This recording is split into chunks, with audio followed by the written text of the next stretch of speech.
Hello तो welcome friends. आज मैं बात करूंगा कि जेनरिक मेडिसिन को आप मार्केट में कैसे पहचानेंगे और फिजिशियन सैंपल जो एमआर दे जाते हैं उनको आप कैसे पहचानेंगे।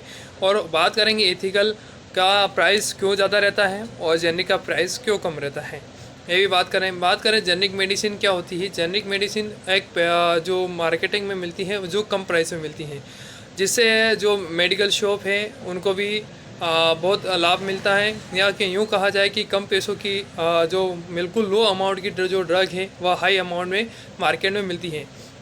इसके पीछे रीज़न ये होता है कि कंपनियां जो मॉलिक्यूल्स बनाती हैं और जो हाई मॉलिक्यूल मान लो कोई केडिला है, वो अपना जो पेटेंट मॉलिक्यूल और रेप्यूटेड कंपनी है उनका मॉलिक्यूल भी अच्छा होगा और वो एथिकल ब्रांड होगा, जिसके कारण उसी को एथिकल ब्रांड होगा जिसका पैसा ज़्यादा होगा।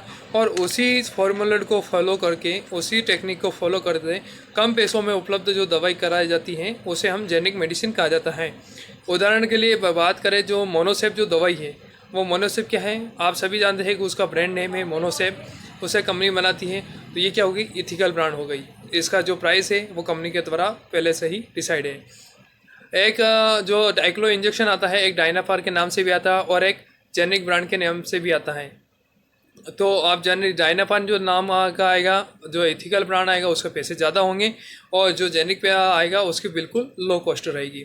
इसी तरह हम बात कर सकते हैं जैसे रबेप्राजोल और एसिलोक जो दवाई आती है, जो एसिलोक कंपनी आएगी उसका प्राइस वही रहेगा, और अगर जो रबेप्राजोल के नाम से आएगी उसके अलग अलग डिफरेंस प्राइस में आप देखें। जैसे पैरासीटामोल की बात करें, जैसे कालपोल 650 की जो दवाई आती है उसको उसको जेनिक हम कह सकते हैं, वो आपको जेनिक रूप में आपको मिल देती है। एक और आती है नीमोस्लाइड के नाम से जो टेबलेट आती है, वो भी जेनिक ब्रांड की, जो 1 रुपये की गोली आपको दी जाती है। यही बात करें कि आप ओरिजिनल गोली या एथिकल ब्रांड में लेंगे तो जो पैरासीटामोल आपको 1 रुपये में पड़ रही है वही आपको 3 रुपये में आपको पड़ेगी, और जिसका असर भी आपको अच्छा रहेगा। और डायनाबार और ये सभी बात हो गई।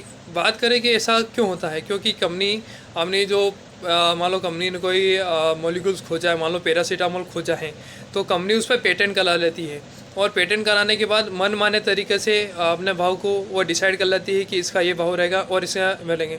अगर किसी मॉलिक्यूल्स को दूसरी कंपनी उपयोग करती है तो उसको रॉयल्टी देनी पड़ेगी, और रॉयल्टी देकर वो कंपटीशन में आ जाएगी। वो क्या, जिसने रॉयल्टी ले ली, फार्मूला ले लिया, वो अदर कंपनी को बेच देगा वही फार्मूला, और वह कम कॉस्ट में ये दवाई और इसी फार्मूले के बेस्ट पे निकाल देगी। जिससे कारण क्या होगा, जो ड्रग का पहला जो कॉस्ट था, मान लो वो पैरासीटामोल का एक पैकेट 250 रुपये माना था, वही पैकेट अब 150 से 100 रुपये में भी आपको मिल जाएगा। यही फ़र्क होता है जेनरिक और एथिकल ब्रांड में।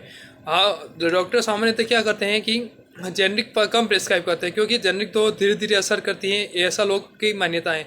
मैं कहता हूँ बिल्कुल नहीं है, जेनरिक भी अच्छा असर करती है। डॉक्टर क्या रहता है कि डॉक्टर को सिर्फ ब्रांड नेम पता रहता है कि नहीं है, ये कोई आता है एमआर जो सिप्ला का दे गया है, लुपिन का दे दिया है, कैडिला का दे दिया है, और इसी का ब्रांड हमें लिखना है, हो गया। किसी भी टी ब्रांड का नाम ही लगता है, कोई जेनरिक को प्रिस्क्राइब नहीं करता। क्योंकि अगर जेनरिक को भी बहुत सारे करते हैं जो कि कमीशन बेस पे ही करते हैं। जो एमआर है वो लालच दे जाएगा कि यार नहीं आपको ये लिखनी पड़ेगी और आपको ट्रिप दूंगा मैं, और जिसके कारण डॉक्टर क्या है इथिकल लिखते जाते हैं और जेनरिक का नाम नहीं लेते हैं। एक क्या होता है, मान लो कोई गरीब पेशेंट है, कोई गरीब पेशेंट जो इतना पैसा वहन नहीं कर सकता है, तो उसको उसका नज़रअंदाज डॉक्टर नहीं करेगा, क्योंकि उसको सिर्फ ब्रांड से मतलब है। अगर कोई इसी कारण प्रधानमंत्री जी ने इसको भी देखते हुए कि जन औषधि जो केंद्र है वो खुले गए हैं। वही जो औषधि आपको जो वहाँ पे डॉक्टर के वहाँ मान लो 2-2,500 का कोर्स बन रहा है, वही जेनरिक मेडिसिन में आपको 1,500 रुपये का कोर्स बनेगा। 1,000 रुपये का आपका डिफरेंस आ जाएगा, जो गरीब लोगों को भी रहे। ये सामने तो किसको पता नहीं रहता है, मान लो 2 दवाई ले रहे हैं। तो मैं आपको बता दूं तो जेनरिक प्रीफर करें। डॉक्टर बोलेगा कि ज़रूर आप इथिकल ही लें, लेकिन जेनरिक प्रीफर करें आप। जेनरिक में अच्छा है, कम पैसों में आप ठीक हो जाएंगे। उधर क्या है, पूरे पूरे पैसे आपको देने पड़ेंगे। और ये कंपनी क्या अपनी अपनी वन करने, और एमआर जो डॉक्टर को लालच देता है, इसके कारण डॉक्टर प्रिस्क्राइब करता है। सफ़ेद हमारा रामायण यही है। एमआर लालच देता है डॉक्टर को, बोल देता है कि आपको ये ब्रांड लिखना है और आपको गोवा ट्रिप देना ही है। तो उसके कारण ये सभी जो गरीब लोग हैं उनका इसमें बहुत नुकसान होता है। बेचारे बहुत मुश्किल से, डॉक्टर क्या है, डॉक्टर का 1500-1600 का पर्चा बना लेता है, और वही बाज़ार में जो जेनरिक मेडिसिन है वह जो 1,000 रुपये में या 800 से 900 रुपये में उसको मिल जाएगी, तो उसका फालतू के 700-800 रुपये डॉक्टर लगा देता है फ्री में।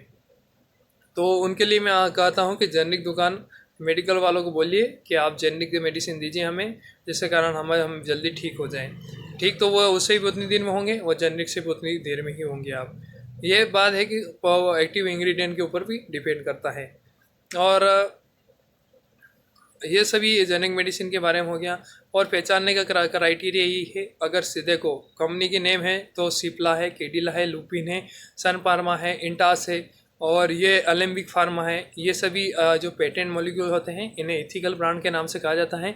अगर इसके और जैसे जाइडस है, ये सब एथिकल ब्रांड हैं और इन्हीं कंपनी का ना मिलता हुआ हो, अगर इनकी कंपनी का प्रोडक्ट ना हो, जैसे निम्यूसोलाइड है, ये अलग अलग कंपनी के प्रोडक्ट होते हैं, ये जेनरिक ब्रांड के रूप में आपको बाज़ार में मिल जाएंगे। और बाकी जो मैंने कंपनियां बताई हैं वो एथिकल के रूप में मिलेंगी, तो आप पहचान कर सकते हैं। लाइट चली गई दोस्तों, क्षमा चाहता हूँ। चैनल पर लाइक शेयर एंड सब्सक्राइब जरूर करें। बने रहे दीपक सोनी यूट्यूब चैनल के साथ।